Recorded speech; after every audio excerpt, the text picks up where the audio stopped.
October 13th, 2005. Most of you won't remember that day, but for me, it was an extraordinary day. And I woke up feeling as such, but I didn't know why. The day started out as a beautiful, crisp fall morning. There was still plenty of leaves on the trees, and they were exhibiting their full fall beauty. The air was crisp, it was clean, but it was cold. And the sky, it was a magnificent shade of blue. And so, just like every other day, I got myself up and ready. I loaded up my beloved S10 Chevy Blazer and headed down the road for work. Now let me tell you about this Blazer because I love my little Blazer. It was the first vehicle I had ever owned that had a CD player in it, and I really thought I was something with that CD player. Ironically, it was the same magnificent shade of blue the sky was that day. And just to the right of the steering wheel, there was a push button to engage the four-wheel drive. Now, this button wasn't any bigger than a button on your shirt, but every time I pressed that button, a little red light lit up. And I always felt extra bulletproof when that light was on and I needed it to be. And so driving down the road that morning, enjoying that beautiful fall morning, my cell phone rang. It was my mother. I thought, how unusual, because my mother doesn't normally call me this early in the day. So I took that call. Now, I was enjoying talking to my mother, taking that normal route I always took to work. South on Morgan Road to south on M66 to west on Morgan Road to south on East Avenue North. And as we were chatting, I was approaching the Penfield area, and I noticed that the sky was turning very dark, and there was now a mist in the air. That mist, over the next couple of miles and minutes, would eventually turn to rain, and then sleet, and very heavy snow. A little voice inside my head said, "Linda, you shouldn't be out here today." I thought, where did that come from? And so I said, "Mom, I'm experiencing this really heavy snow. It came from out of the blue. I think I need to just hang up and focus on driving." And so we said goodbye. By the time I got to M66 Bowling Alley, it was snowing very heavy. The snowflakes, they were as big as baseballs, and they were the wet, heavy snowflakes. You know the ones that when they hit your windshield, they go kersplat. And so I turned on my windshield wipers, and they were icing up. I also noticed that the pavement was becoming very, very icy, so I reached over and I turned on that four-wheel drive. I rounded the corner onto Morgan Road, and I really took note of the traffic.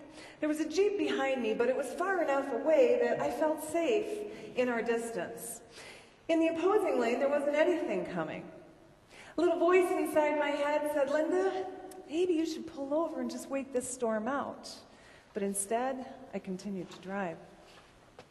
Knowing I would soon turn to the left on East Avenue North, I wanted to let the Jeep owner know that I was going to turn left, and so I signaled to the left in plenty of time.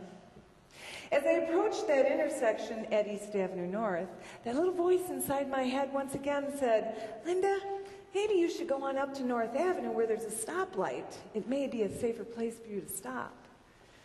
Instead, I rolled into the intersection at East Avenue North, where I came to a stop. Now I looked to the left, and as many of you may know, that there's a slight hill there just before the stop sign, but I didn't see any traffic. In the opposing lane, I noticed a dump truck, and I felt that due to the road condition, it was just far too close for me to safely turn left, so I thought I'll stay right here until it passes. I looked to the right. I didn't see any traffic. The Jeep was still behind me, in fact, getting ready to come around me. It was slowing down.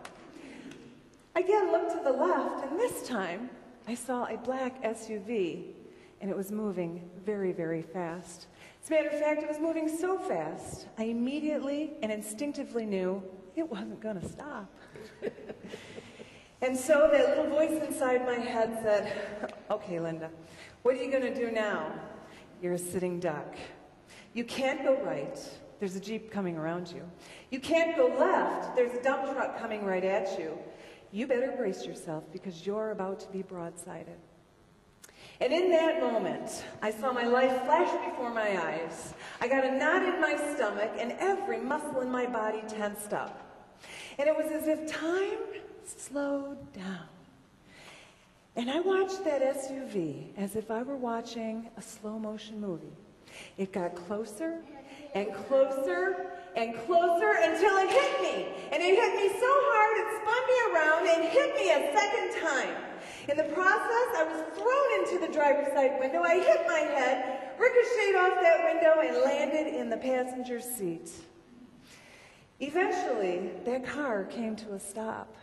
I remember picking myself up and patting myself down. I thought, okay, you're here, all the parts are okay. But where am I? I was a little disoriented. Well, I was in fact facing in the opposite direction from where I was just traveling. And then a sheer fear came over me because I thought, the dump truck. Where is the dump truck? I scanned all over looking for that dump truck, but as if by the grace of God, that dump truck had simply disappeared. I don't know where it went. As a result of that car accident, I sustained a closed head injury, and it was a nasty little closed head injury. Over the next several days, weeks, and months, it was as if my mind had become a really bad cell phone signal. You know the one where you're talking on your phone and all of a sudden the signal drops. It was the same thing with my thoughts as I tried to communicate them. I would simply forget them and I couldn't get them out. I couldn't get them back.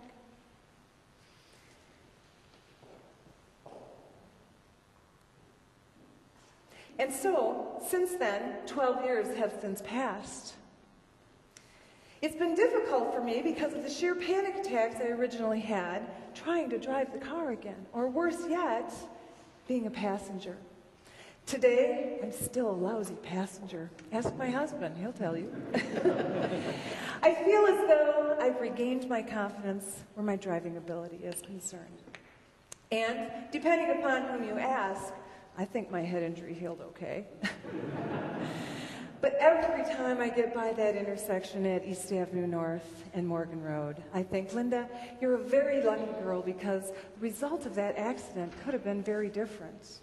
And I learned that I have a little voice inside my head, and I needed to learn to listen to it and trust in it because it was there the whole time. It was trying to tell me.